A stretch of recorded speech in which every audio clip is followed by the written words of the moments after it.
Are you ignorant, O Asclepios, that Egypt is the image of heaven? Our land is the temple of the world. But a time will come when Egyptians will seem to have served the divinity in vain. The country that was more pious than all countries will become impious. No longer will it be full of temples, but it will be full of tombs. Neither will it be full of gods, but it will be full of corpses. O river, you will flow with blood more than water, and he who is dead will not be mourned as much as he who is alive. O Egypt.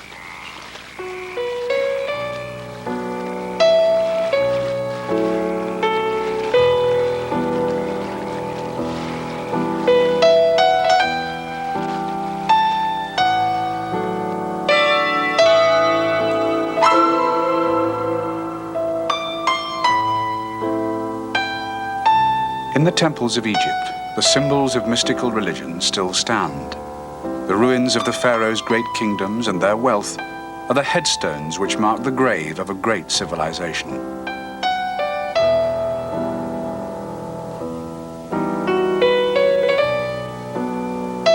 When Christianity came to Egypt, the land of Copts, pagan ritual still survived.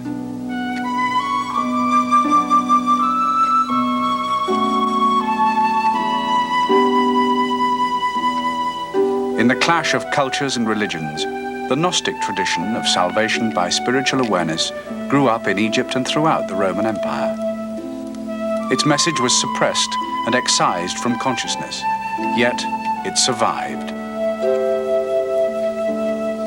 As books, the Gnostic ideas of the first centuries AD were preserved, and in two separate and extraordinary cases, finally brought to the attention of later generations. The Nag Hammadi codices, discovered in 1945, are Gnostic Christian scriptures which shed much new light on the early history of the Christian Church and the Bible.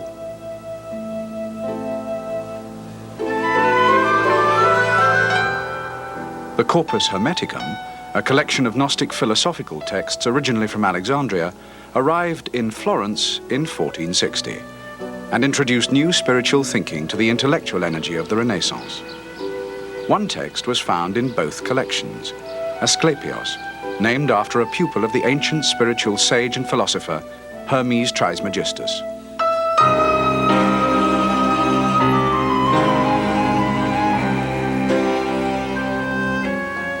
A great miracle, O Asclepios, is man.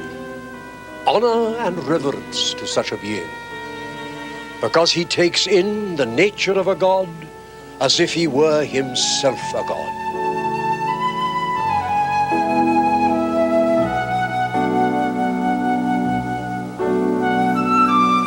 He has familiarity with the demon kind, knowing that he issues from the same origin. He despises this part of his nature, which is but human, because he puts his hope in the divinity of the other part. Oh, what a privileged blend makes up the nature of man. He takes the earth as his own. He blends himself with the elements by the speed of his thought. Everything is accessible to him. Heaven is not too high for him, for he measures it as if it were in his grasp by his ingenuity. What sight the Spirit shows to him, no mist of the air can obscure. The earth is never so dense as to impede his work. The immensity of the sea's depths do not trouble his plunging view. He is at the same time everything as he is everywhere.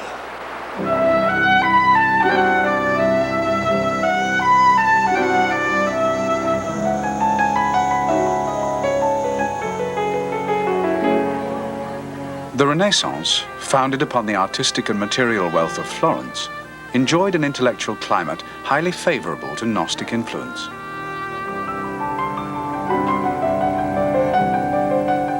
Scholars and artists like Leonardo da Vinci and Sandro Botticelli under the patronage of the ruler princes of the Medici clan, excelled in art, science, exploration, philosophy, and religious thought. They sought truth, spiritual and material, through a bold new emphasis on man's own powers, in contrast to those dogmas which expressed suspicion of human aspirations which were not controlled by the Catholic Church.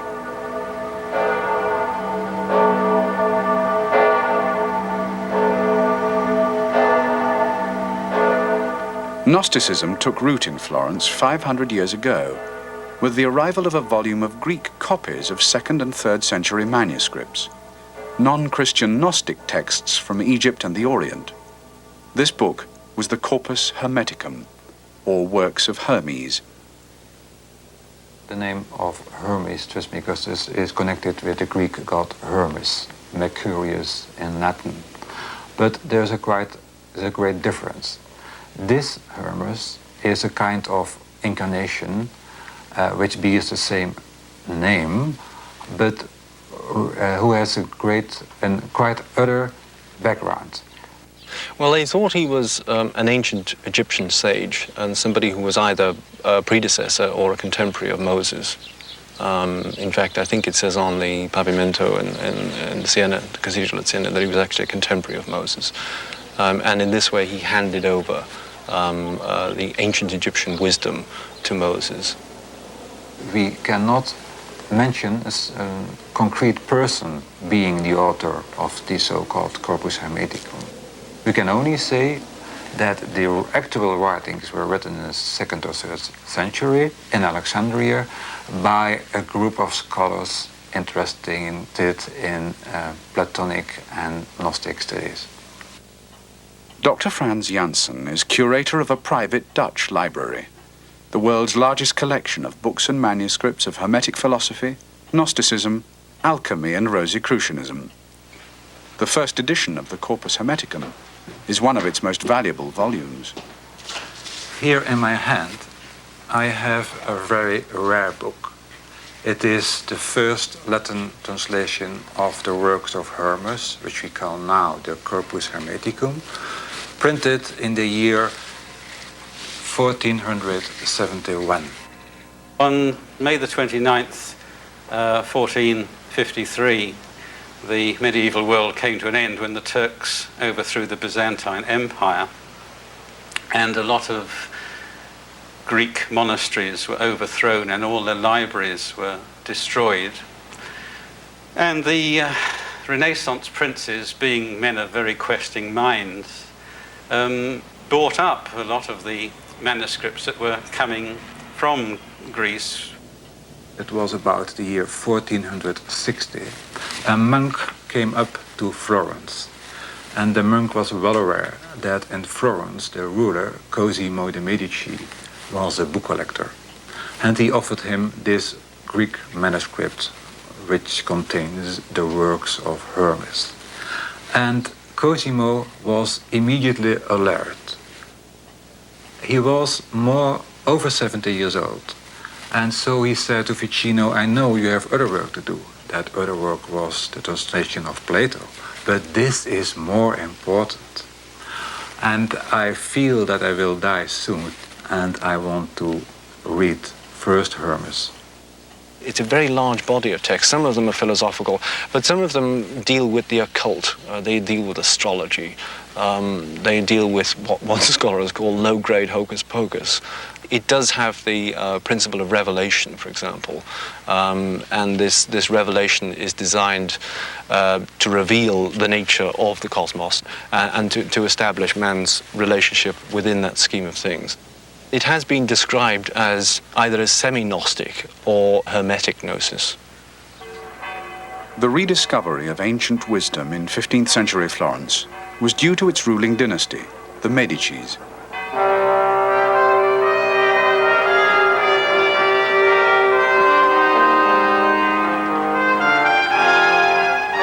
The family were patrons of the greatest artists and scholars of the New Age, who buried medieval thinking by placing man's imagination and intellect at the heart of the Renaissance. Brunelleschi's dome for the Duomo expressed what Leonardo called the eternal truths of geometry. Michelangelo's David is the ultimate expression of the human form. Pico della Mirandola's Oration on the Dignity of Man asserts the new spirit of the age. If you're content with the physical world as it is, and content to believe what the church tells you to believe, and I'm not criticizing that, but Renaissance man didn't feel this was enough somehow. There was this sudden burst in the human spirit to investigate, to find out where man really stands in the universe as a whole, because the medieval and pre-medieval view was that man was one of God's creatures and he just had to obey and worship and get on with life, whereas the Renaissance view, which had its seed in the Hermetic texts, was that man, as well as being a creature of God, was also a very special creature, and indeed could be regarded as almost equal to God. And this, of course, led in some cases to accusations of heresy. Cosimo's grandson, Lorenzo, ruled Florence in turn, maintaining the family's patronage of the artistic and intellectual genius of the age. Lorenzo was known simply as the Magnificent. Lorenzo was a phenomenal combination of a shrewd, wily, and sometimes ruthless politician. The American equivalent would be a political boss. But can one imagine a political boss in the United States who had among his intimate friends philosophers, theologians, a political boss who wrote some of the most extraordinary love poetry of the Renaissance, created around him what might be called a brain trust of extraordinary figures like Marsilio Ficino, the Platonist, and Pico della Mirandola, of course. Let a certain holy ambition invade our soul. The favored poets, scientists, artists, and philosophers enjoyed the hospitality of the Medici family in their fortress palace in the city and in the gardens of their villas on the Tuscan hills above Florence.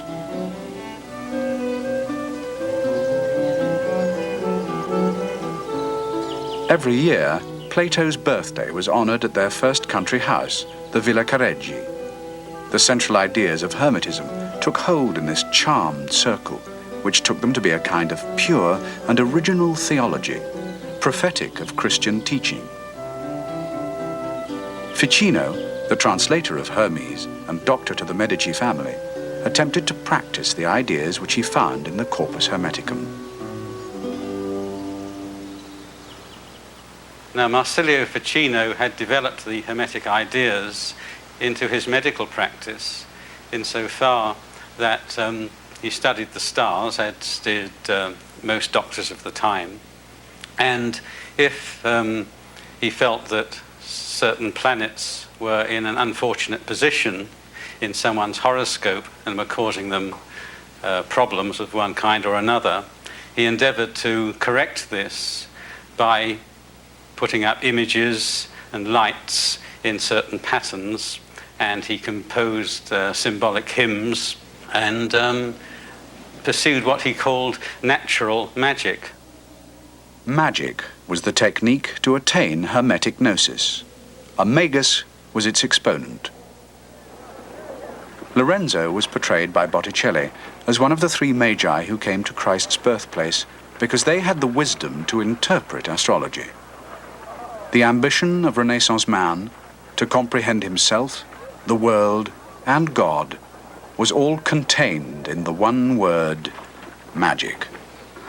It derives, I think, from the Persian magi, who are, of course, found in the Bible as the three magi who, by their knowledge and study of the stars, knew that a special cosmic event was happening at a particular place at a particular time and went there and did something about it.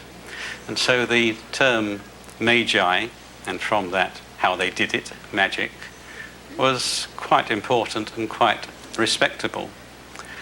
But if this was extended to trying to operate upon the angels, you were in poaching on the church's preserve. There were all kinds of blasphemous heresies which could be imputed to this. One of the philosophers who fell foul of the church, despite the patronage and protection of Lorenzo, was Pico della Mirandola. He spent many days of contemplation, prayer, and study in the convent of San Marco, a short walk away from the Palazzo Medici in the heart of the city. Dying at only 31, he was buried in Dominican robes in the church next door.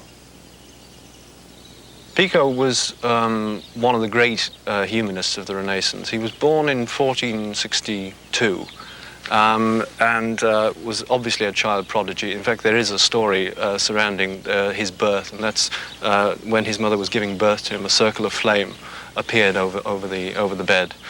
His full name is Giovanni Pico della Mirandola, Conte di Concordia. He was born into an aristocratic family. Had all the social and political advantages that anyone could wish to have, and was also an immensely learned person. At the age of 14, he went to Bologna, studied canon law, and gave that up because he'd sort of more or less exhausted it. This is that friendship. What he wanted to do, his enormous reading, and it was colossal, was to bring together all of, let's say, pagan philosophy, Greek philosophy, Plato and Aristotle and so on, and weld it together with Christianity in such a way that he would make Christianity fit in, as it were, to that tradition, or at least make the pagan philosophers fit in. They were no longer outsiders outside of Christianity. They would simply belong together. Pico was only 24 when in 1486 he wrote a thesis of 902 theological propositions for debate with any intellectual jouster in Christendom. But a papal committee was set up to investigate a sample of 13 points. 3 were condemned as heresy, the other 10 as potential heresy. The work was banned, and Pico fled to France. His introduction, known as the Oration on the Dignity of Man, argued man's divinity, the centrepiece of Renaissance philosophy. It attempts to locate man within the scheme of things. And I think even for the standard of its time, possibly, Pico had gone over the top, perhaps, because he tended to not only place man at the center of God's creation, but he made man a completely, as it were, independent being. Man had free choice over everything he did. He could, as it were, control his own destiny. At last, it seems to me that I've come to understand why man is the most fortunate of creatures, and consequently worthy of all admiration. And what precisely is that rank which is his lot in the universal chain of being? The essential text of the oration is a quotation from Asclepios, found at Nag Hammadi and in the Corpus Hermeticum. There is nothing to be seen more wonderful than man. In agreement with this opinion is the saying of Hermes Trismegistus, a great miracle, Asclepios, is man. Honor and reverence to such a being, because he takes in the nature of a god as if he were himself a god. Hermes, and later Pico, rejected the Christian tenet that man was God's creature. To say he was divine was blasphemous and heretical, but it was the central evidence of the spiritual shift from the medieval age to the modern era. He's saying really that man is the culmination, man is the sort of jewel in the crown of nature, and all nature is subservient to man. It's there for him to use and to do exactly what he likes with.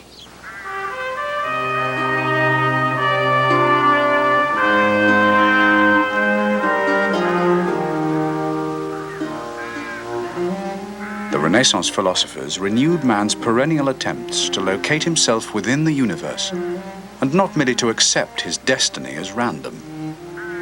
It is this which makes the Renaissance the the third significant historical instance of Gnosticism. For Gnostics, man is God on earth, and also for Pico, that's become true in the oration.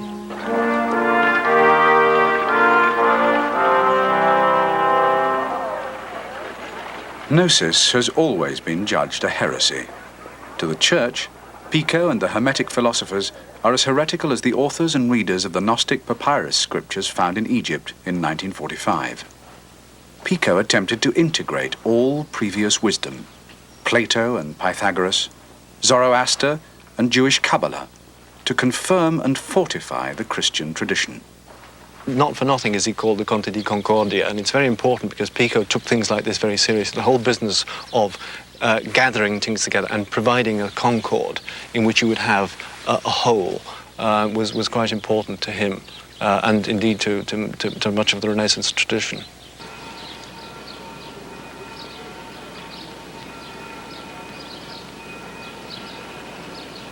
Plato writes that of all the theoretical sciences and liberal arts, the science of computation is the chief and the most divine. Likewise inquiring, why is man the wisest of animals? The importance of the oration is it is really an affirmation of the dignity of man. The dignity resides, his own actions will determine his own eventual outcome. Together with this was the great optimism and which is expressed in Pico, of man's power to do anything. The essence of Hermetic philosophy is Gnostic. Man is free to move up or down on the great chain of being because he has nous, the divine spark of mind.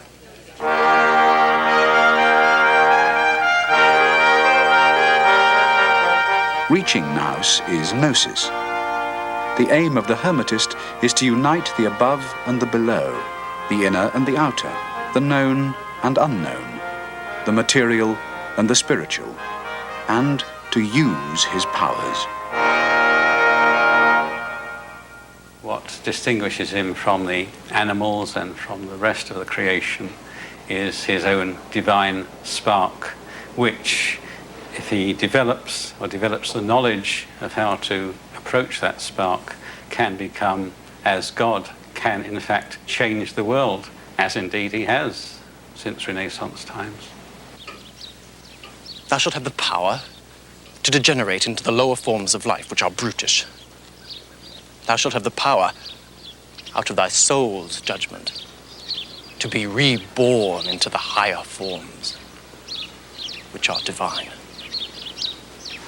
The Hermetic philosophy departs from the conception that there was, in former ages, a unity between God and man.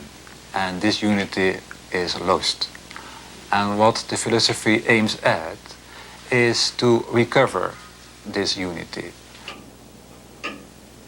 This is that peace which God creates in his heavens, which the angels descending to earth proclaim to men of good will, that through it men might ascend to heaven and become angels.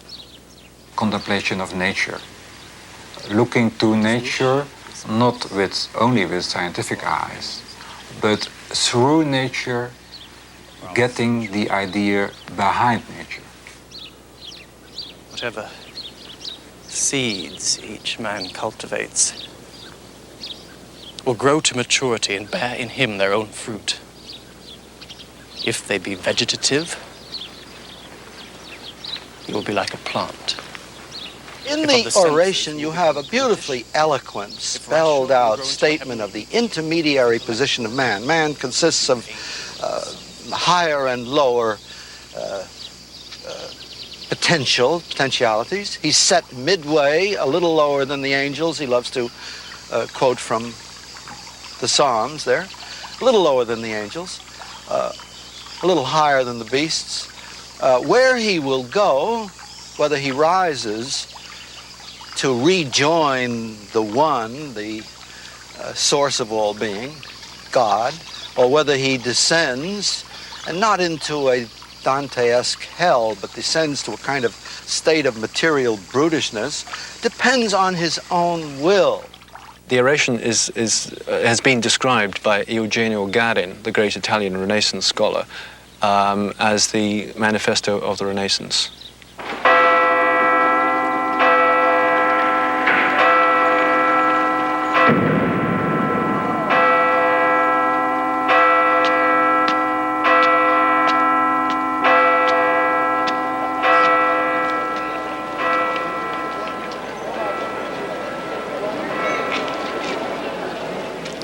I have read in the records of the Arabians, Reverend Fathers, that Abdallah the Saracen, when questioned as to what on this stage of the world, as it were, could be seen to be most worthy of wonder, replied, "There is nothing to be seen more wonderful than man." In agreement with this opinion is the saying of Hermes Trismegistus, "A great miracle, Asclepius, is man." At last, it seems to me, I have come to understand why man is the most fortunate of creatures and consequently worthy of all admiration, and what precisely is that rank which is his lot in the universal chain of being, a rank to be envied not only by brutes, but even by the stars and by minds beyond this world. The best of artisans, the creative powers, addressed man thus: "The nature of all other beings is limited and constrained within the bounds of laws prescribed by us. Thou, constrained by no limits, in accordance with thine own free will, in whose hand we have placed thee, thou shalt ordain for thyself the limits of thy nature. Thou shalt have the power to degenerate into the lower forms of life, which are brutish. Thou shalt have the power, out of thy soul's judgment, to be reborn into the higher forms, which are divine. Whatever seeds each man cultivates will grow to maturity and bear in him their own fruit. If they be vegetative, he will be like a plant. If of the senses, he will become brutish. If intellectual, he will become an angel and the son of God. If rational, he will grow into a heavenly being. And if, happy in the lot of no created thing, he withdraws into the center of his own unity, his spirit, made one with God, in the solitary darkness of God, who is set above all things, he shall surpass them all. So let a certain holy ambition invade our souls, so that, not content with the mediocre, we shall pant after the highest. And since we may, if we wish, toil with all our strength to obtain it, full of divine power, we shall no longer be ourselves, but shall become he himself who made us. For he who knows himself in himself knows all things, as Zoroaster first wrote. I have also proposed theorems dealing with magic, in which I have indicated that magic has two forms, one of which depends entirely on the work and authority of demons, a thing to be abhorred, so help me the God of truth, and a monstrous thing. The other, when it is rightly pursued, is nothing else than the utter perfection of natural philosophy. The former can claim for itself the name of neither art nor science, while the latter, abounding in the loftiest mysteries, embraces the deepest contemplation of the most secret things, and at last, the knowledge of all nature. As the farmer weds his vines to elms, so does the magus wed earth to heaven. That is, he weds the lower things to the endowments and powers of higher things. If all of this appears new and strange to you, Reverend Fathers, think on how the sphinxes, carved into the temples of the Egyptians, reminded them that the mystic doctrine should be kept inviolable from the common herd by means of the knots of riddles. The theologian, Origen, asserts that Jesus Christ, the teacher of life, made many revelations to his disciples which they were unwilling to write down lest they become commonplaces to the rabble.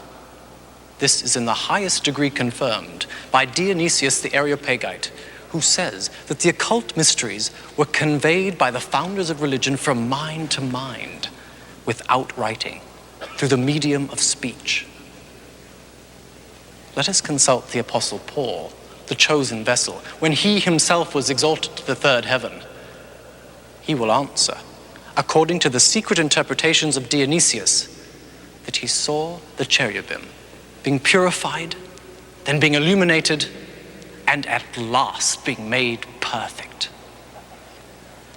When we have been so soothingly called, so kindly urged, we shall with winged feet fly up like earthly Mercuries to the embraces of our Blessed Mother and enjoy that wished-for peace, most holy peace, indivisible bond, in one accord with the friendship through which all rational souls not only shall come into harmony with the one mind, which is above all minds, but shall, in some ineffable way, become altogether one. This is that peace which God creates in his heavens, which angels descending to earth proclaim to men of goodwill, that through it men might ascend to heaven and become angels. Let us wish this peace for our friends, for our century.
PTR 0367, Gnostics program number 3. Part 2, take 1. 10 seconds.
Pico's optimism was ill-founded. His oration, the manifesto of the Renaissance, was never heard in public. He and his fellow Hermetists pursued their philosophy and their magic, courting danger. The Church, to which they were loyal, silenced them and even burned some as heretics. For the third time in 1200 years, Gnostics were suppressed.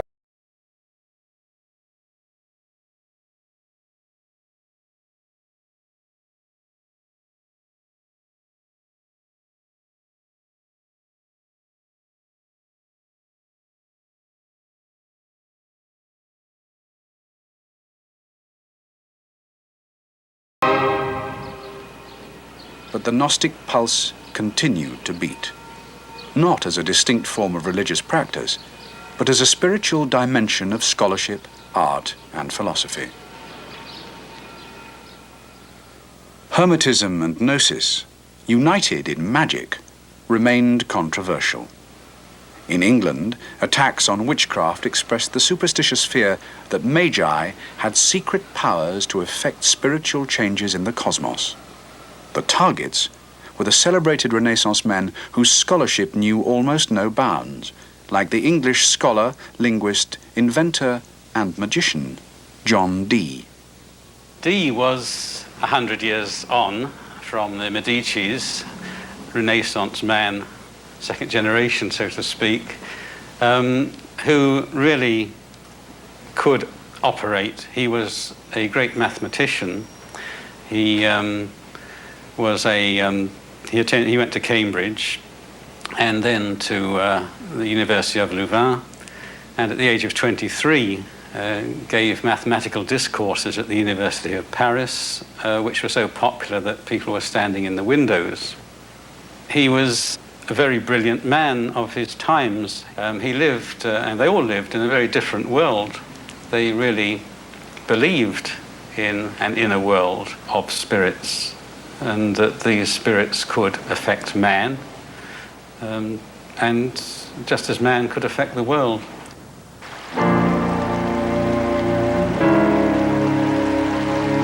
The most famous magician of Dee's era is in the work of Shakespeare. The figure of Prospero may represent a disguised defense of the real scholars and magicians of the time, discredited in a climate of fear and superstition.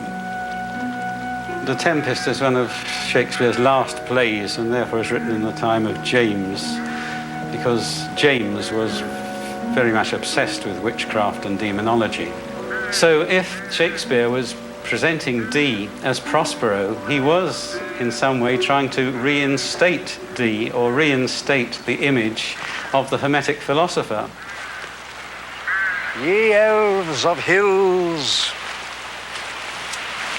brooks, standing lakes, and groves, and you that are on the sands, with printless foot, to chase the ebbing Neptune, and to fly him when he comes back, you demi-puppets, that by moonshine to the sour green ringlets make, whereof the ewe not bites, and whose delight it is to make midnight mushrooms, that rejoice to hear the solemn curfew, by whose aid, weak masters though ye be, I have bedimmed the noontide sun, brought forth the mutinous winds, and twixt the green sea and the azured vault, set roaring war.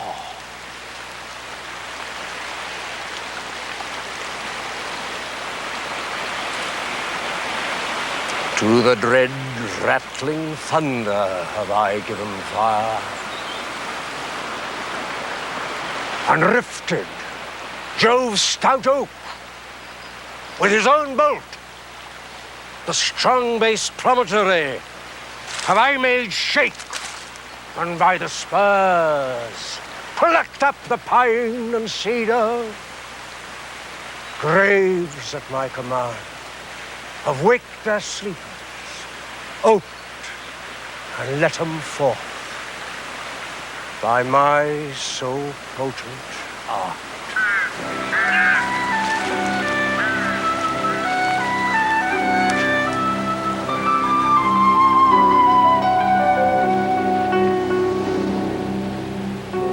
The Magus Prospero summoned up a tempest, but his magic powers can unite and pacify, restoring harmony where worldly conflict has poisoned human relationship. But this rough magic I here abjure. But when I have required some heavenly music, which even now I do, to work mine end upon the senses that this airy charm is for, I'll break my staff, bury it certain fathoms in the earth, and deeper than did ever plummet sound, I'll drown my book. Prospero, perhaps based on Dr. Dee, discards his magic, whether because of its dangers or because harmony and hermetic gnosis have been achieved remains ambiguous. Our revels now are ended, and the actors, as I foretold, only spirits, and are melted into air, into thin air, which, like the baseless fabric of the vision, the cloud-capped towers, the gorgeous palaces, the solemn temples, the great globe itself, yea, all that it inherit, shall dissolve, and like this insubstantial pageant faded, leave not a rack behind. We are such stuff as dreams are made on, and our little life is rounded with a sleep.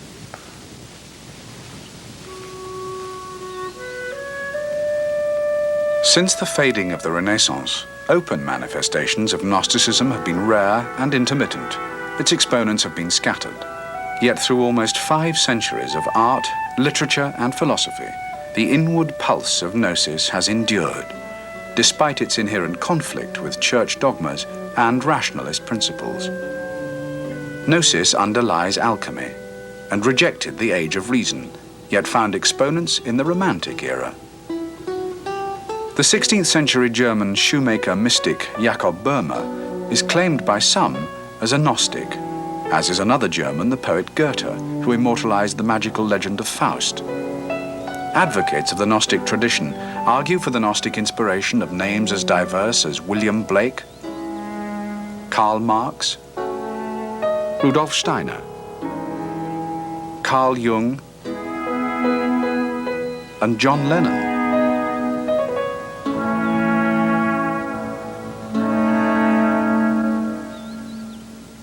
According to the Dutch scholar Professor Gilles Quispel, Gnosis has endured since the Renaissance as one of the 3 central pillars of European thought and spirituality. Gnosis is the 3rd element in the cultural pattern of Europe. It has always been there in antiquity, in the Middle Ages, and in modern times. Besides reason, and besides the faith, there has always been the awareness that imaginative thinking can be true, and that the heart has its reasons, which reason doesn't know. Gareth Knight, who has studied Hermetism and magic throughout history, believes that Hermetic Gnosis will survive as a spiritual liberation from the rational world. It's liberating from the trammels of too narrow a vision. It's liberation from a materialistic vision, which is causing us to rape the earth of its resources in a scramble for goods which we don't know how to deal with, because still millions starve in spite of all our technology. And the Hermetic view is that we need to look a little wider.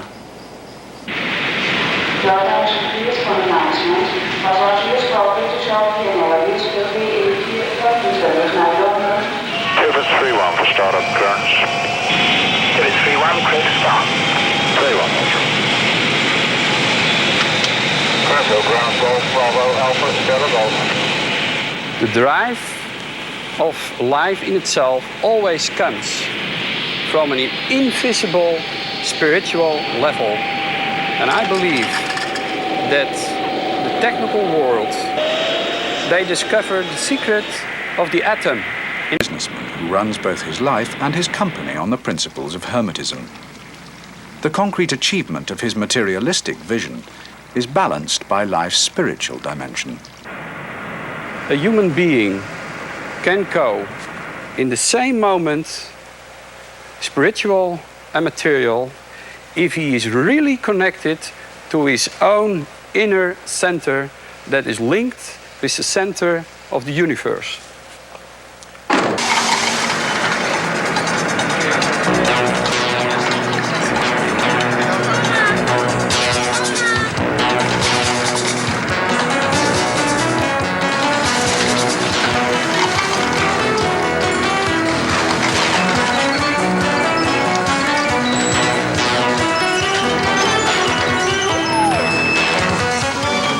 Ritman's company, the Ster Corporation, is one of the world's 3 largest producers of plastics for in-flight airline catering. The highly automated Belgian factory produces 20 million individual items each day for delivery to airline kitchens around the world. The factory shows for me the meaning of communication. That you are a human being who serves the problems of the 4 corners of the world. I believe that I can be very proud with 600 million articles around me, serving 350 million people all over the world, and be in a daily contact with 250 airlines. The interconnection between this factory and my library is the absolute possibility for a human being to deal with an impulse in a spiritual aspect and in a material aspect. And I can say I achieved with my library, who was a main part in my life, I achieved to be in contact with the spiritual influence of the past, of the Gnostics, you can say, but also the spirituality of today, but even now, the spirituality of the future. Ritman's private life and his personal wealth have for 20 years been devoted to building this library, the Bibliotheca Philosophica Hermetica in Amsterdam, the world's largest private collection of Gnostic, Hermetic, and related manuscripts and first editions. The separate parts of his life form a philosophical whole. If you look to it in a superficial way, it looks a contradiction, matter and spirit. But it isn't. I see my library as the library of the light. And the best thing is to communicate in the light. The writers of my library are well together in the library, in the same communication, the same principle of their absolute relation to that inner impulse. Pico's oration on the dignity of man, with its emphasis on man's spiritual and material powers in unison, is Ritman's text for life. Pico put the human... The commitment to Hermetism imbues his company philosophy. His aim is to pass on from the practicalities of business to make contact with a neglected inner dimension of human relationship. Ogenblikje, vraagt even iemand de katana. There are 2 ways where you can prove people that there is a value in life. And with the Ster Company, I brought the company to a very successful level as I solved the problems of my customers. It is in a way the same as in the spiritual aspect. I think that with my library, with the spiritual value that I created through the wealth of my business life, I brought the same value, but not as a material product, but you can say it as a spiritual product. No one working for Ritman's company can fail to observe the influence of the Hermetic tradition. Between the chairman's executive suite and the corporate offices, there stands a specially commissioned temple to Hermes in marble and bronze. You see here, God is an infinite sphere whose center is everywhere and his circumference nowhere. So, to give an answer to the question of man, I like to refer to Pico della Mirandola, who says, Magnum miraculum homo est. A great miracle, Asclepius, is man.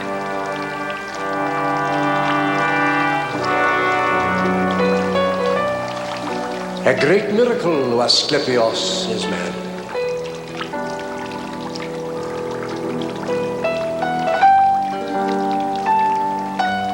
Joost Ritman's plastics empire is not alone in uniting modern high-tech industry with a Gnostic spiritual vision.